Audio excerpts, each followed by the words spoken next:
Rais wa Marekani Donald Trump amesema kwamba hivi karibuni atatangaza mlango bahari wa Hormuz kuwa sehemu ya eneo la Marekani, akidai kuwa Iran imeathirika vibaya na vita vilivyotokea eneo hilo. Nikimnukuu Trump aliyezungumza katika mkutano wa kisiasa mjini New York, amesema baada ya kuishinda Iran ambayo sasa imeathirika vibaya, hivi karibuni nitatangaza mlango bahari wa Hormuz kuwa eneo la Marekani, mwisho kunukuu. Kauli ya Trump imekuja wakati mkwamo ukishuhudiwa kati ya Washington na Tehran kuhusu mlango bahari wa Hormuz. Mlango bahari wa Hormuz ni njia muhimu ambayo hupitisha kiasi kikubwa cha mafuta na bidhaa tofauti duniani.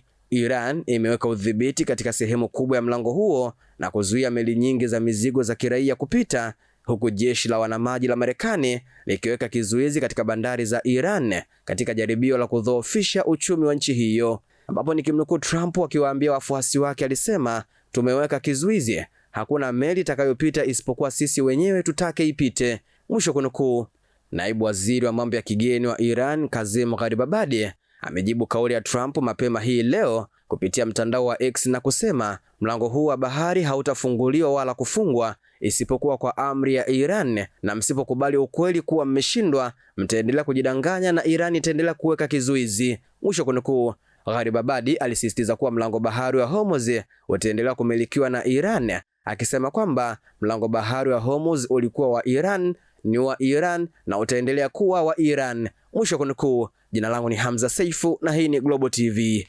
Je, wewe ni mwanafunzi uliyemaliza form 6 au diploma na unaifikiria mbali? Je, azima yako ni kusoma katika chuo kikuu cha kimataifa na kupata uzoefu wa dunia nzima na kufungua fursa zisizo na mipaka? Eurasia iliyosajiliwa na TCU ni mshirika wako unayemwamini hapa Tanzania. Sisi ni wataalamu wa kuunganisha wanafunzi wa Kitanzania wenye malengo na vyuo vikuu bora na kozi bora zaidi duniani kote, kuanzia China, India, Malaysia, Canada, UK na kwingineko. Tunatoa mwongozo wa kibinafsi kwa kila hatua, kuchagua kozi sahihi, kurahisisha maombi, kupata scholarships na hata kusaidia masuala ya visa. Usiruhusu ndoto zako za kusomea kozi unayoipenda zibaki ndoto. Tembelea Eurasia leo, usomee kozi sahihi ya ndoto zako. Tupo Sky City Mall, floor ya 4, barabara ya ardhi, karibu na Mlimani City. Na kwa Dodoma, tupo karibu na ofisi za mkuu wa mkoa. Kwa mawasiliano zaidi 0765 627 770 au 0663 482 323. Eurasia, tutakuunganisha na tutakusimamia.